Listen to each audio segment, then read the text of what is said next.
Friends, welcome to your channel the learning Pathshala. इस channel पे हम बात करते हैं पर्सनल फाइनेंस की, सेविंग्स की और इन्वेस्टमेंट की।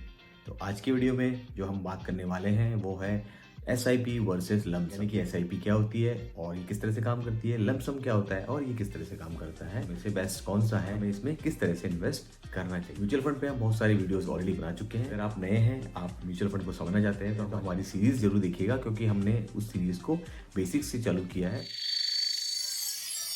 वीडियो में आगे बढ़ने से पहले एक बार आपसे रिक्वेस्ट करूंगा वापस, अगर आप इस चैनल पे पहली बार आए हैं तो सब्सक्राइब करके जरूर जाइएगा, हमारी फैमिली का हिस्सा बनिए।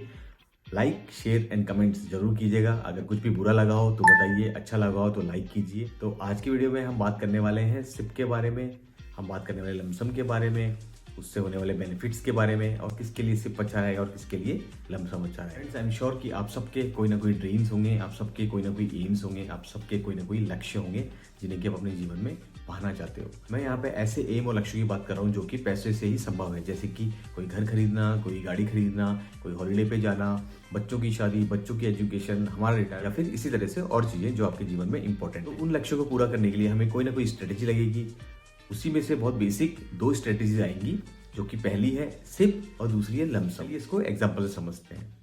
आपके पापा ने आपको पैसा दिया और आपने उस पैसे को गुल्लक में डाला। स्लोली एंड स्लोली वो गुल्लक भर जाता है, आप उस गुल्लक को फोड़ते हैं, पैसा उसमें से निकलता है, उसको आप जाके बैंक में जमा करा देते हैं। तो ये हुआ जब आपने धीरे धीरे धीरे करके जमा किया, वो है सिस्टमेटिक सेविंग्स। और जब आपने उसको जाके बैंक में जमा कराया तो वो है लमसम डिपॉजिट। ये बहुत अच्छा सिस्टम है, बट यहाँ पे प्रॉब्लम क्या है कि जब आपने उसको गुल्लक में डाला और जब आपने उसको बैंक में डाला, दोनों ही जगह हमें कहीं पे भी कोई रिटर्न नहीं मिला। तो आप उसको चेंज करते हैं कि जब भी आपको पापा पैसे दे रहे हैं तो आप उन पैसों को आरडी में जमा करें, रिकरिंग डिपॉजिट जिसको बोलते हैं, उसमें जमा करा दें। और जब वो रिकरिंग डिपॉजिट मैच्योर हो जाता है तो आप उसकी एफडी करा दें। जब आपने रिकरिंग उसको जमा किया तो वो सिस्टमेटिक इन्वेस्टमेंट प्लान है, और जब आपने उसको बैंक में जमा करा एक साथ विड्रॉल करके तो वो आएगा आपका लमसम। हम लोग इसको थोड़ा सा और एडवांस करते हैं और हम लोग जो पापा ने पैसे दिए हैं उसको आरडी में न डाल के हम लोग सीधे स्टॉक में इन्वेस्ट करते हैं थ्रू म्यूचुअल फंड।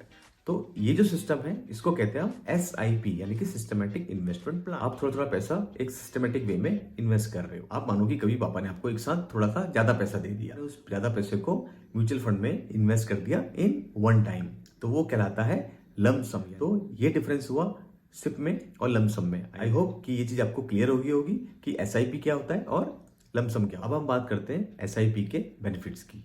पहला जो बेनिफिट है वो है रुपी कॉस्ट एवरेज। जब हम लोग हर महीने थोड़ा थोड़ा पैसा इन्वेस्ट कर रहे हैं SIP के थ्रू, तो हमने जब मार्केट हाई था तब भी इन्वेस्ट किया, जब मार्केट थोड़ा सा कम हुआ तो भी इन्वेस्ट किया, और जब हम और कम हुआ तो भी इन्वेस्ट किया। यानी कि हम मार्केट के हर फेज पे इन्वेस्ट कर रहे हैं। जब हम मार्केट के हर फेज पे इन्वेस्ट कर रहे होते हैं, हमारे इन्वेस्टमेंट की एवरेजिंग हो जाती है, और जब एवरेज होके जब मार्केट ग्रो करता है तो उसका बेनिफिट हमें हमेशा मिलता है। तो ये SIP का पहला बेनिफिट क्या हुआ? Discipline investing. एक बार जब आपने बोल दिया कि हर महीने में इस तारीख को इतना इन्वेस्टमेंट करूंगा, तो वो रेगुलर चलेगा, क्योंकि वो ऑटोमेटिकली आपके बैंक से कट रहा है। स्टैंडिंग इंस्ट्रक्शन आपने दे रखा बैंक को उस म्यूचुअल फंड के लिए, हर महीने की एक रेगुलर तारीख को वहां से कट के आपके म्यूचुअल फंड में इन्वेस्ट हो जाए। ये ऑटोमेटेड है तो ये बहुत लंबे टाइम तक चल पाता। तो ये है इसका दूसरा बेनिफिट। तीसरा बेनिफिट है इसका फ्लेक्सिबिलिटी, यानी कि जब भी आपको लगे कि अब मुझे SIP को रोकना है तो आप एक फॉर्म सबमिट कर दीजिए और आपकी SIP स्टॉप हो जाएगी। और जब भी आपको लगेगा वापस शुरू करना है तो आप वापस उसको एक्टिवेट करवा लीजिए। इसका मतलब क्या हुआ? आपको जब भी लग रहा है कि आने वाले कुछ टाइम में मुझे रेगुलर इनकम रुकने वाली, या फिर मेरी जॉब अभी चली गई है, जब भी आपकी रेगुलर इनकम रुकती है तो आप भी अपनी SIP को स्टॉप करवा सकते हैं फॉर दैट पर्टिकुलर टाइम।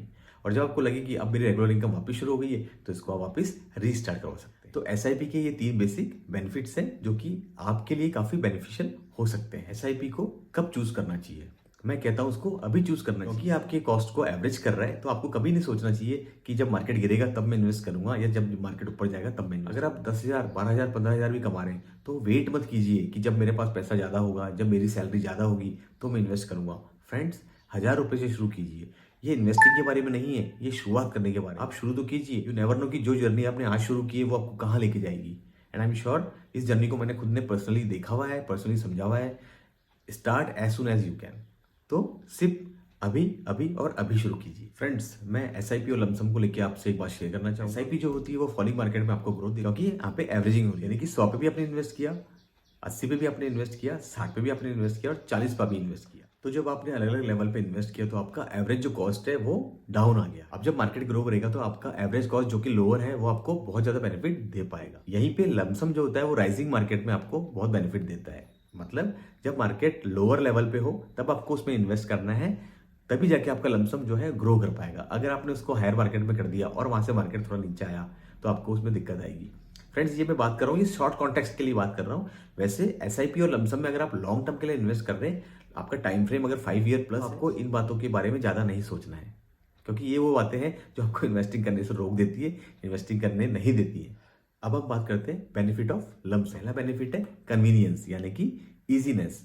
जब भी आपके पास पैसा हो, जब भी आपके पास पैसा है, आप जाइए और मार्केट में इन्वेस्ट कर दीजिए। बहुत सिंपल है पहला बेनिफिट।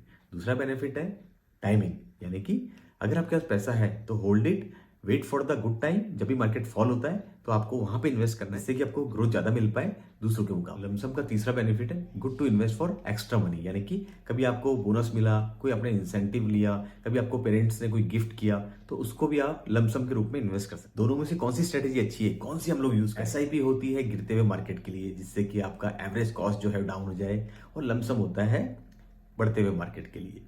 तो ये स्ट्रेटजी अगर आप फॉलो कर सकते हैं तो इससे बढ़िया कोई बात है ही नहीं। यहाँ पे आप एसआईपी का भी बेनिफिट ले पाएंगे और लमसम का भी बेनिफिट ले पाएंगे। बट फ्रेंड्स, अगर आप मुझसे पूछेंगे कि मुझे कौन सी स्ट्रेटजी अच्छी लगती है, तो मेरे लिए तो एसआईपी इज द बेस्ट।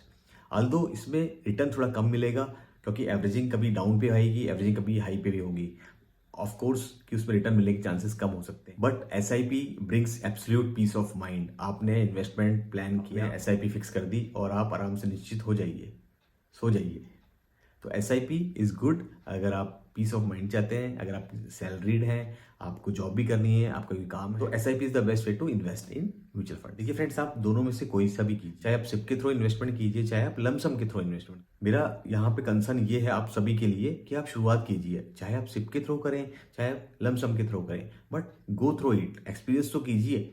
क्योंकि आप जब तक एक्सपीरियंस नहीं करेंगे, आप जब तक पर्सनली इसमें इन्वेस्टमेंट नहीं करेंगे, आप इसके बेनिफिट नहीं ले पाएंगे। नदी के किनारे बैठ के आप तैरना नहीं सीख सकते, you have to dive in, आपको वहां पे उतरना ही पड़ेगा, चाहे आप सिप के थ्रू उतरिए, चाहे आप लमसम के थ्रू उतरिए। So all the best to all of you in the world of investment, in the world of saving. And I am sure कि मैं जो आपको कंटेंट दे रहा हूँ आपको पसंद आ रहा है। अगर पसंद नहीं आ रहा है तो मुझे बताइए कि मैं क्या इंप्रूवमेंट कर सकता हूँ, क्या नए टॉपिक्स पे मैं बात कर सकता हूँ। मुझे लगता है कि म्यूचुअल फंड के बारे में मुझे अवेयरनेस फैलानी चाहिए, और इसीलिए मैं म्यूचुअल फंड के बारे में नई नई वीडियो, नए नए कंटेंट बना। फ्रेंड्स, इस नॉलेज को अपने तक मत रखिए, शेयर कीजिए, औरों का भी भला कीजिए। नेकी करने पे ही बढ़ती है। अगर आप औरों को बताएंगे तो बढ़ेगा, नहीं बताएंगे तो आप ही तक रह जाएगा। कि मैं कोशिश कर रहा हूँ कि म्यूचुअल फंड के बारे में मैं आप सबको अवेयर कर पाऊँ, जितना ज्यादा हो सके आपको बता, ज्यादा हो सके आपको इंस्पायर कर पाऊँ इन्वेस्टमेंट की। क्योंकि अगर आप सेविंग करेंगे और आप इन्वेस्टमेंट करेंगे तो ग्रोथ आपकी ही होगी, और मुझे बहुत अच्छा लगा। इस वैल्यू को, इस नॉलेज को आगे भी ट्रांसफर कीजिए, आगे भी फॉरवर्ड कीजिए, सभी से शेयर कीजिए। फ्रेंड्स, आप वीडियो में लास्ट तक रुके हैं तो मैं आपको एक वैल्यू टिप देना चाहता हूँ। Association of mutual fund in India, अगर आप गूगल पे इसको सर्च करेंगे तो एक वेबसाइट खुलेगी जहाँ पे आप हर तरह का म्यूचुअल फंड देख सकते हैं। उसका हिस्टोरिक डाटा, कितना भी जब से वो स्टार्ट हुआ था तब से लेके अभी तक का data, NAV, value, market cost, capitalization, सब कुछ आप वहाँ पे देखिए। वेबसाइट का लिंक मैं वीडियो में भी दे दूंगा, आप इस लिंक को जरूर से शेयर कीजिए। अगर आप म्यूचुअल फंड को और ज्यादा डीपली समझना चाहते हैं, किसी भी म्यूचुअल फंड का हिस्टोरिक डाटा देखना चाहते हैं, उसकी जर्नी देखना चाहते हैं, ये वेबसाइट सबसे बेस्ट है। आप जरूर से इस वेबसाइट को देखिएगा अगर आपको म्यूचुअल फंड को और ज्यादा गहराई से समझना हो, उसका डाटा आपको समझना हो। तो ये वैल्यू टिप फ्रेंड्स, आज की वीडियो में बस इतना ही है। आई होप कि एसआईपी और लमसम के बारे में आप बेसिक चीजें समझ चुके हो। आपकी कुछ भी कमेंट है, कुछ भी क्वेरीज हो तो कमेंट करके मुझे बताइए। तो इसी के साथ मैं इजाजत चाहूंगा वीडियो को समाप्त करने की, वीडियो को एंड करने की। मिलते हैं अगले वीक एक नए टॉपिक के साथ, एक नए जोश के साथ। तब तक के लिए take care and stay invested.